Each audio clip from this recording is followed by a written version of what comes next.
Hey, Kenny, how are you today? I'm doing well, Melody. How are you? Awesome. So glad you have joined us again. So just a quick intro for Kenny Cat PhD on X Twitter is one of my good pals. We talk every day almost.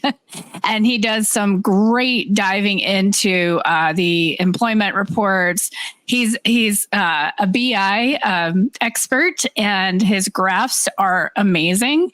And he gives a look into the employment situation that I really don't see anywhere else because he's diving into the bowels of the report. So we wanted to bring him on today to just talk a little bit about what he's seeing in the employment numbers, and how that might actually contradict what some people are saying out there. So welcome, Kenny, and let's roll.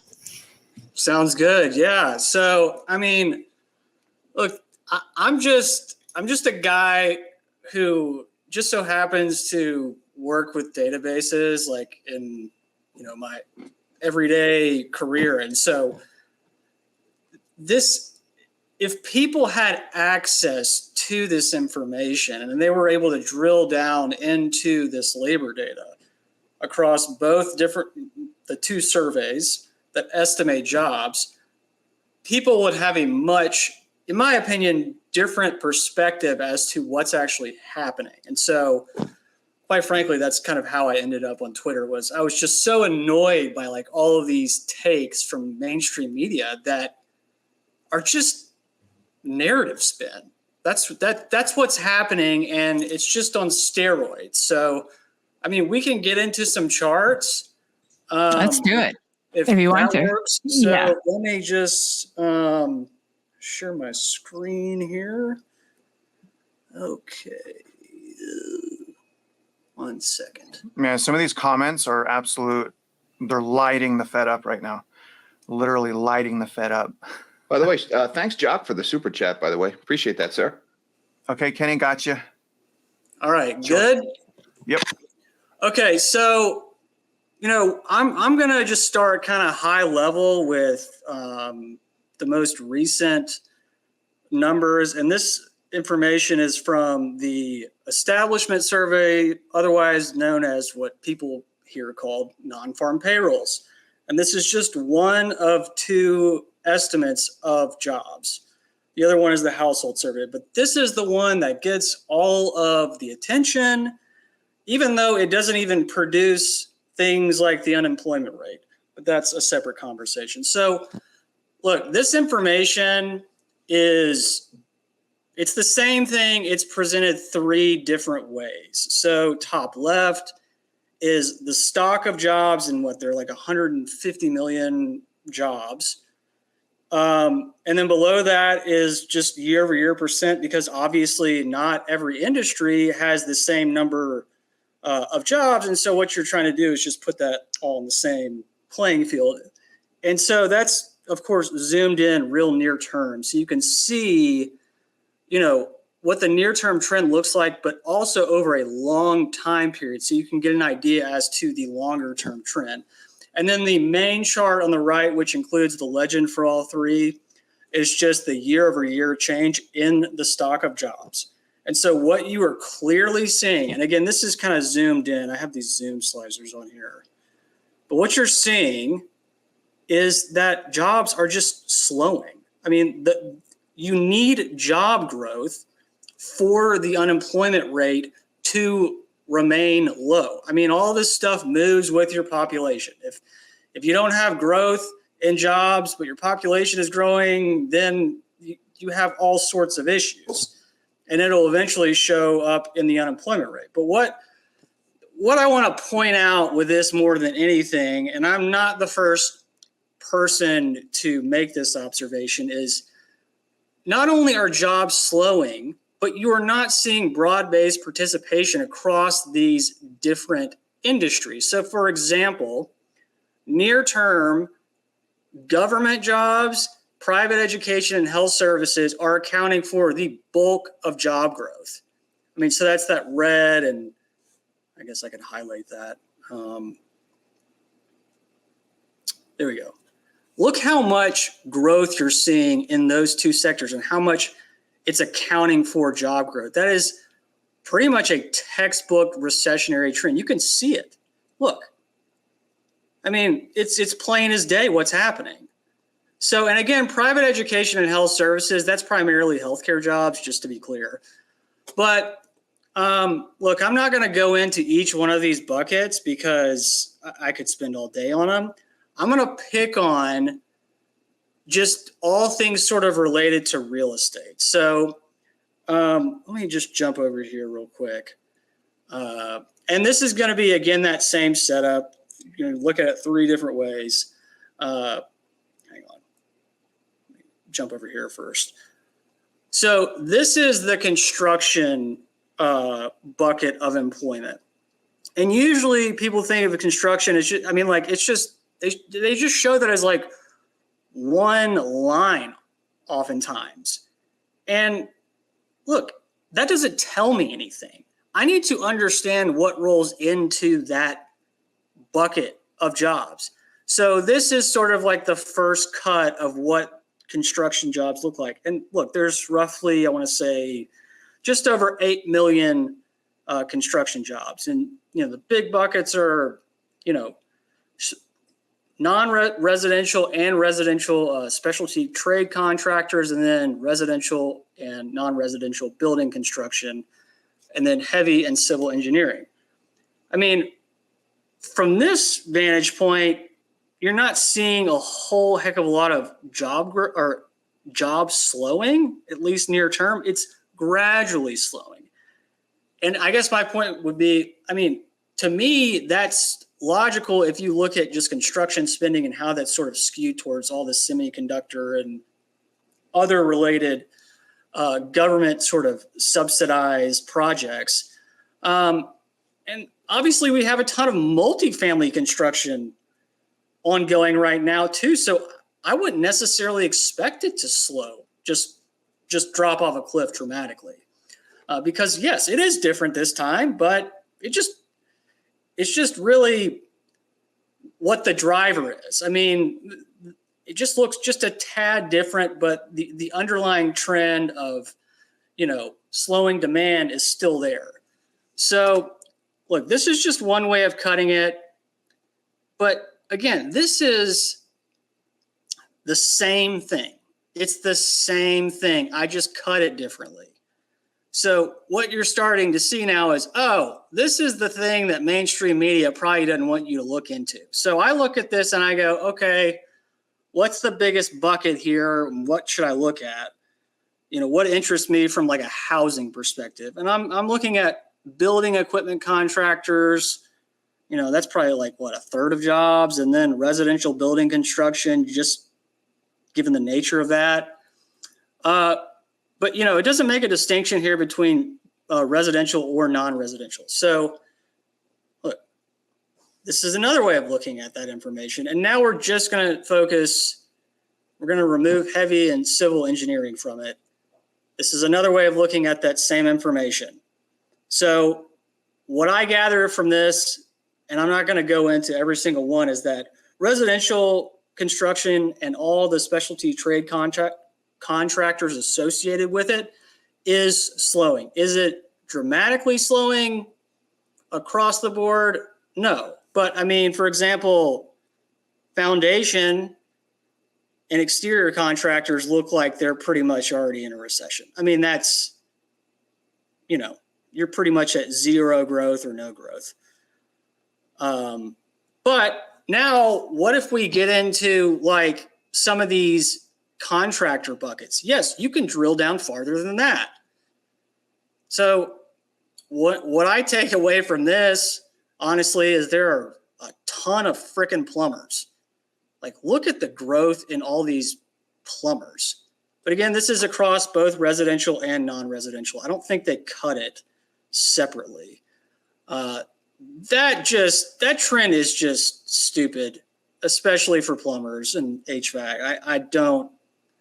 That to me is right for a correction. And I'm not saying it's going to happen overnight, but you know, there just seems like there's a lot of froth there. Hey, Kenny. Yeah. Can I clarify something? The data that you're using, is this to May of 2024? Oh, did that say May? No, so Yeah. these are the most recent numbers. Okay. And let me clarify real quick.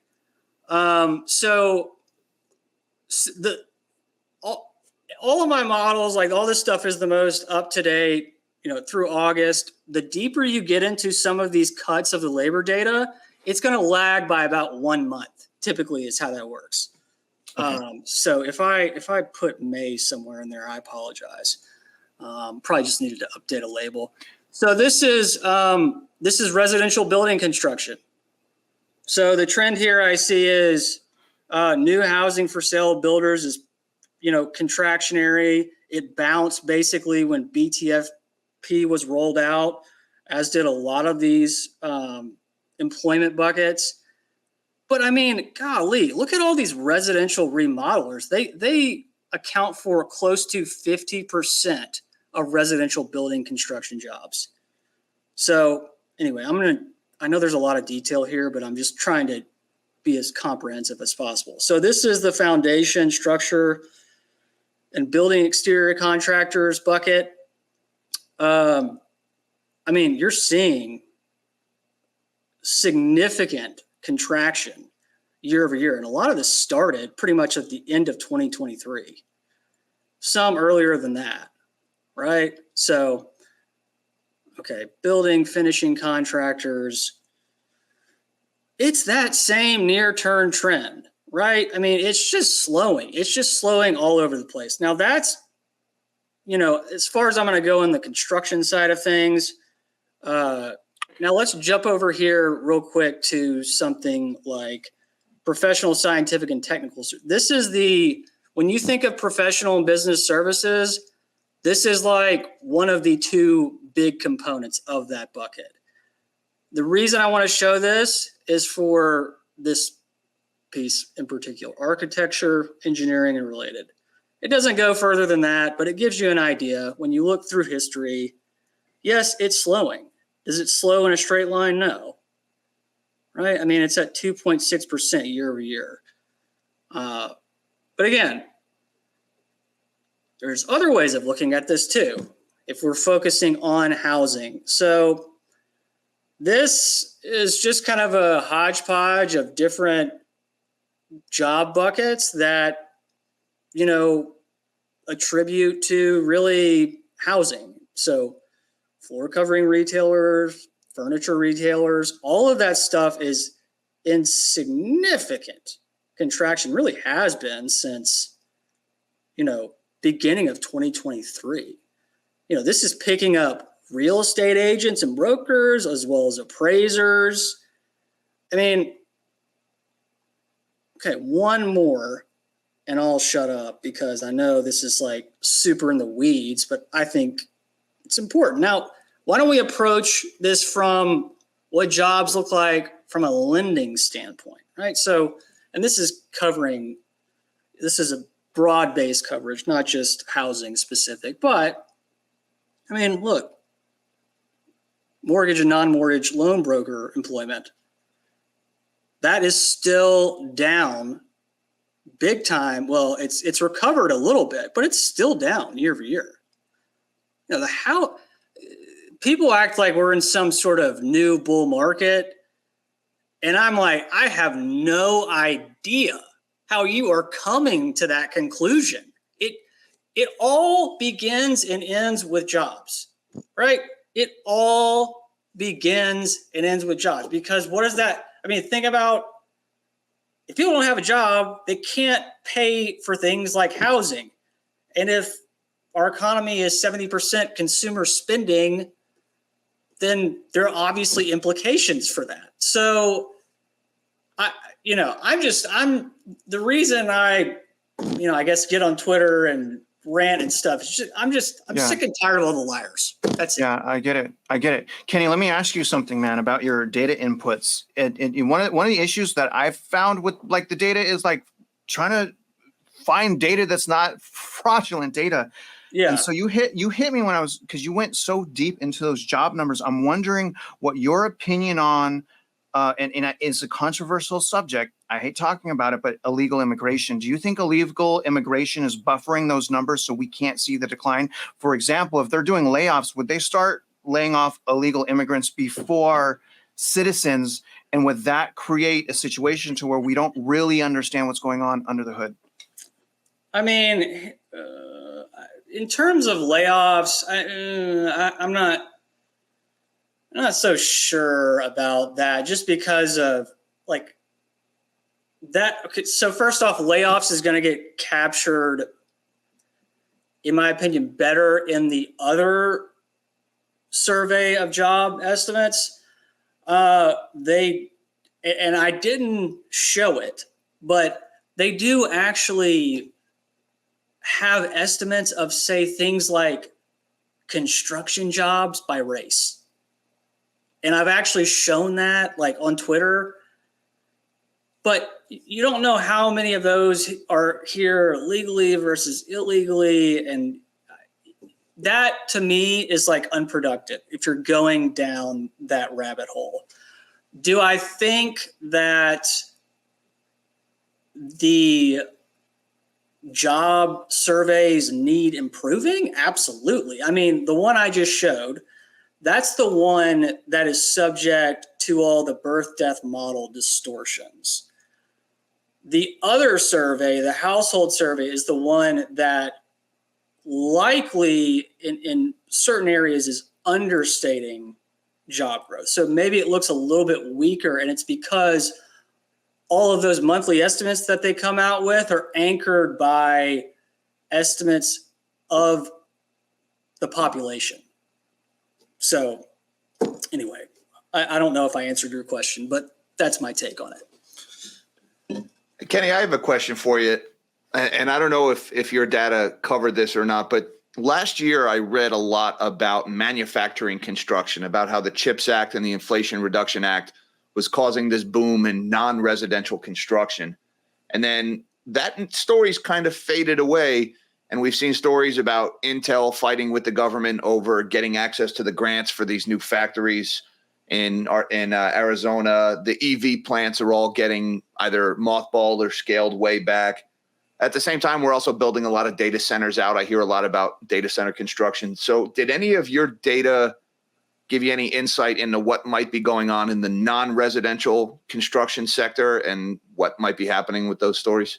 Yeah, so let me share my screen again. We'll look at this other, the other survey, which actually sort of gets close to what you're talking about. I mean, so this is the current population survey, otherwise known as the household survey. We're starting out here on just some random tab, but this is just showing, average weeks unemployed by a handful of different sectors. I know I'm kind of on a tangent here, but you can see, just like other sectors, my point in showing this is it's, regardless of how you look at it, construction is slowing. So to your question, Jack, I'm going to jump over to this tab. So the other survey that we were looking at, it accounts for jobs by its employer facing. That's why it's called the establishment survey. So in other words, those industries that we were just looking at, whether it was leisure and hospitality, construction, professional business services, that is based on what the employer's what their primary, activity in terms of what they're engaged in as a business would be. You can actually look at employment data based on what an employee is doing, right? What their occupation is versus an industry approach. So that's what this is. And so I know these labels are cut off, but essentially what this is showing is, for example, the main bucket is, okay, you're a construction laborer. Okay, but what industry are you working in? Are you working in construction, or maybe you're a construction person and you're in manufacturing? So, for example, manufacturing.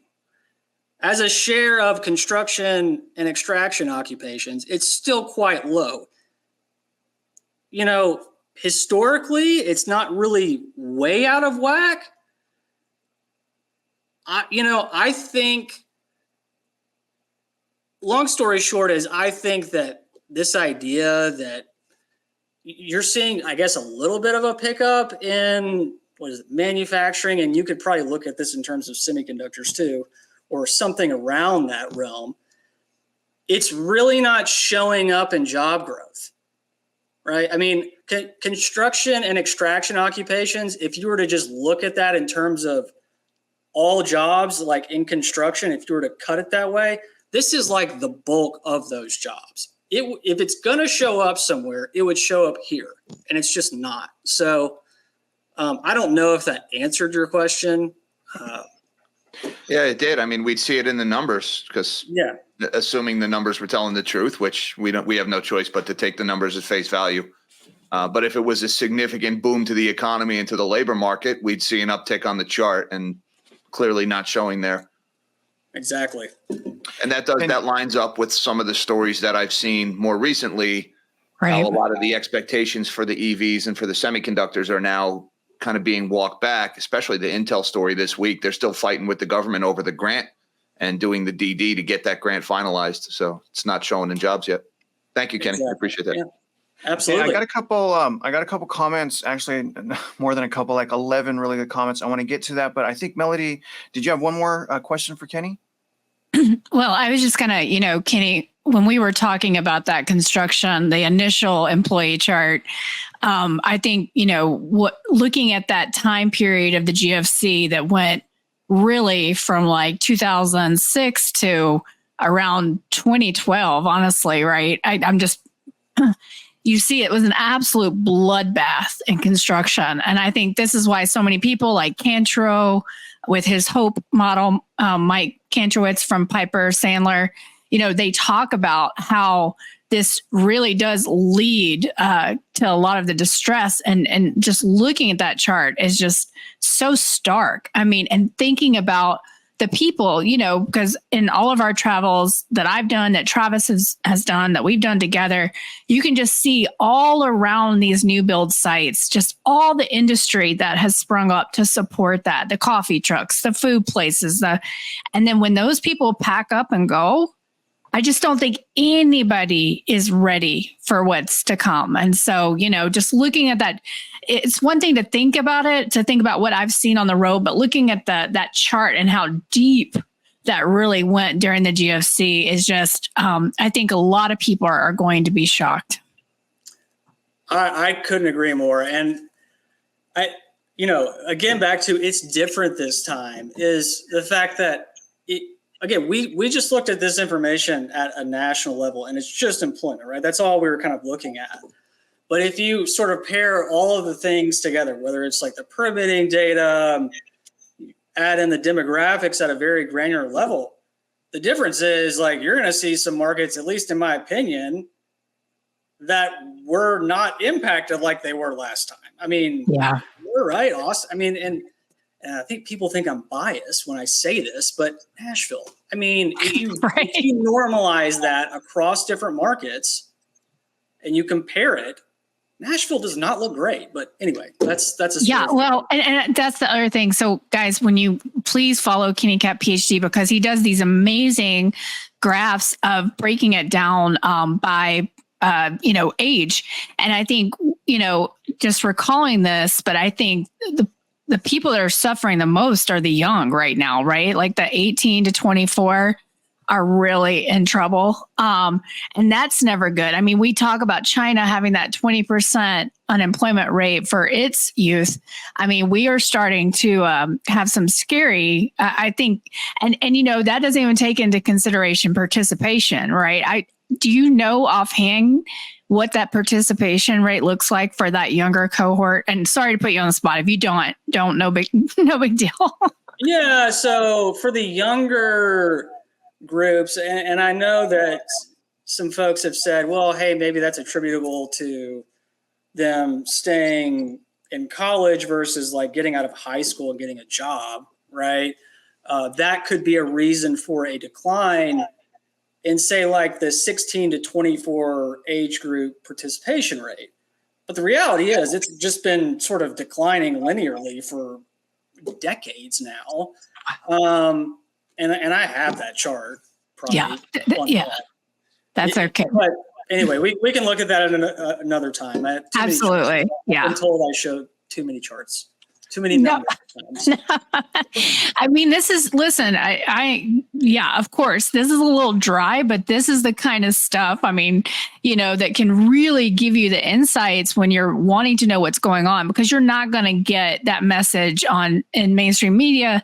And many times you're not going to get it on FinTwit either. And so, yeah, a lot of what we talk about is kind of boring to many, but it's important. It's so important to dig into these numbers. And I love the data visualization.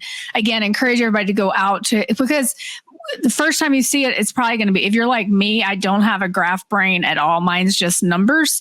It takes some time, but once you really start getting familiar with the presentation you've done, they'll get easier and easier to read for everybody. And they just have some gems of information in them. So I would encourage everyone to follow KeeneyCap. But go ahead, Travis. No, I got some good stuff there.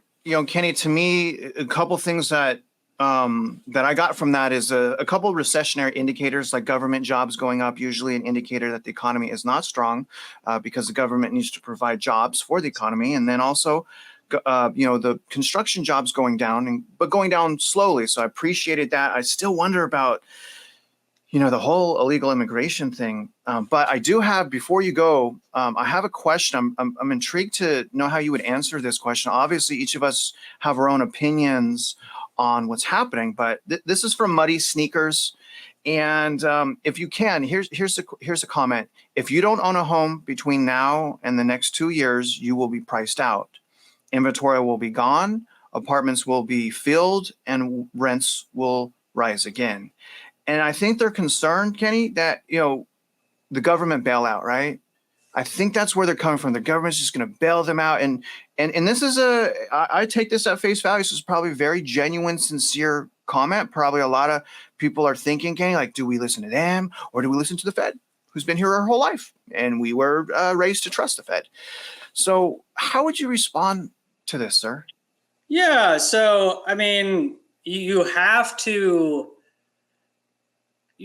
entertain the idea that they are going to come out guns blazing and just try and stimulate their way out of this. The problem is, where exactly is that stimulus going to be targeted? I mean, are we talking about, kind of back to the illegal immigration issue in terms of home ownership in California? Is it going to be something like that? I mean, are we talking UBI? Because at this point, that's the only thing that seems to actually make sense. Because we've just been talking about jobs data, but I look at demographic data at a very granular level, and you can actually quantify the number of households in a county, for example, that pay, 50% or more of their income towards rent or maybe owning a home, right? Like all of those things, they get tracked, or, there's estimates of them. And when you look at that, you go, okay, well, you pretty much need deflation in order for any of this to make sense. Now, how long that goes on, right? I mean, are we going to have fits of stimulus going forward? I don't know. I feel like if anybody's being honest about it, I feel like everybody would say they don't know. I don't know. I don't know they do seem very reactive. That's been the experience. It looks ugly. It looks ugly for especially younger people, and there's way too much supply, period. And Kenny, look at this. Okay, so here's what some people think real quick. All right, and I throw this up. I'm not trying to intervene here, but I think this is what a lot of people think right here. So the crack up boom will be a nominal on assets, but negative in real terms because they are going to debase the crap out of money. And I brought that up because I think that's a really good thing to talk about, because in my opinion, what people don't realize is they've been doing that the whole time. They've been debasing the dollar the whole time. Look at the debt to GDP. Look at how parabolic all of these charts are. Look at the unfunded liabilities. We don't even have Social Security. We don't even have pension money. And so I think that we are in this situation because they have actually, because of this. What are your any of you guys have a comment here? I loved how he stepped right into that for us to talk about. My next story will be my comment. Okay. I do want to have a comment about the prior comment, and I agree with what Gypsy Tree is saying here. I don't really feel like I could add any value by embellishing on that. But the prior comment, saying, "Oh, if you don't buy a home, you're going to be priced out." That sounds a little bit like a fear of being priced out, or maybe even a little bit like fear of missing out. There was a little bit of FOMO reflected in that comment. No FOMO. We don't chase. Just going to throw that out there, guys. Homes are already affordable, piling in to a housing market that's already at bubble levels because you fear not being able to afford it next year. I mean, who does that? Oh, that's right, me in 2006. And that didn't end well. It's the worst financial decision I ever made in my life. So I'm just sharing my experience, my limited experience on the subject.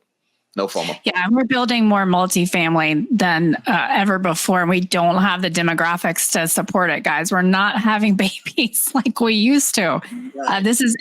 And people say to that point, well, immigration, yes, that's already happened. And we still, if you go to, Kenny and I walked around Nashville, was that like east or west of downtown? I can't remember, Kenny. Where south and kind of mainly west of downtown. I mean, it's really just right around. Guys, just walk the street. If they ever actually fill those apartments, which they won't, but if they'll be bulldozed, I promise you. But if they did, you would never be able to leave your house. It's that saturated with building. I mean, and guys, for those of you that say this, just wherever you are in your hometown, use New Home Source, bring it up and go take a drive. And I promise you, even in Pittsburgh, even in Johnson City, Tennessee, which is a small mountain town, you will see these new builds, or you will see infill development as well. And so walk around, there's plenty of inventory, and that's what so many people are missing. But thank you so much, Kenny. Really enjoy it. And thank you for providing, your service to us and you do all this for free and you do it on social media just because it bothers you like it bothers us. And so thank you again for being a fellow doomer with us and for joining us today.